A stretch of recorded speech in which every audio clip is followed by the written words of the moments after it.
karong buntaga mga kapuso sa spotlight atong ilailahon ug pakisayran ang istorya sa kinabuhi nining laing Cebuano entrepreneur. Mga kapuso, malampuso ni sila sa ilang patigayon, mga fresh o mga frozen nga mga seafoods mga kapuso. Ngano nakahuna-huna man ni sila nga musugod ning maong negosyo ug unsay sikreto sa ilang kalampusan niini. Pangumustahon ta karong buntaga si Fred Camacho III. Good morning, Sir Fred. Welcome to GMA Regional TV Live.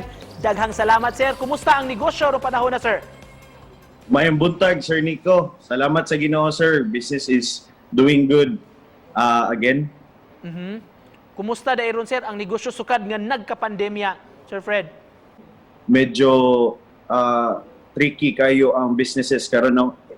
I believe kitang tanan, even the businessman karon nga naa sa top, medyo nagkalisod pud sila. But praise God, we still have the 20%. So we're focused on the 20% now.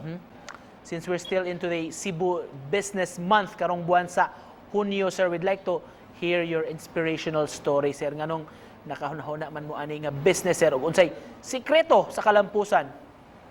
Since ako ang mangong father sa una is an islander, taga-isla nga akong papa, Sir Nico. So dool gid siya aning industry which is seafood.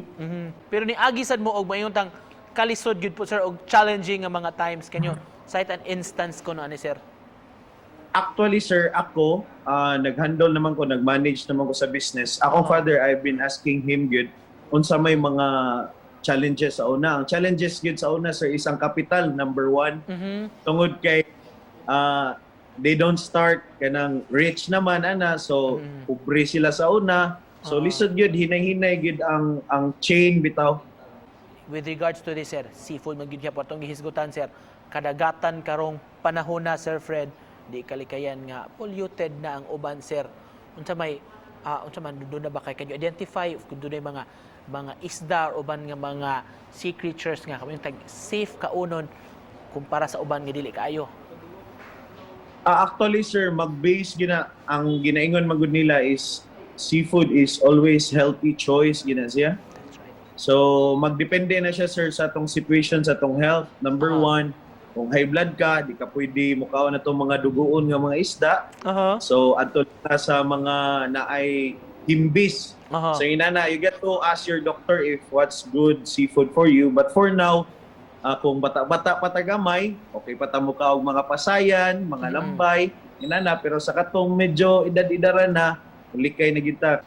Isip pa na po ini atong conversation, Sir Fred. Unsa yung pag-encourage sa atong mga kaigsuulan, mga kapuso nato, sir, nga ampingan gyud atong kadagatan, sir, kay payubay gyud nga nagsalig ini karon.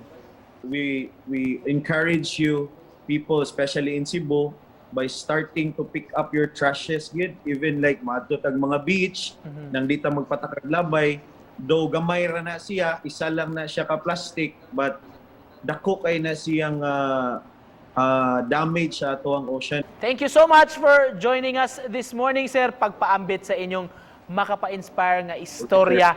Daghan kayong salamat. Magpapatigayon mga kapuso og seafood si Sir Fred Camacho III. Salamat, sir. Yes, sir.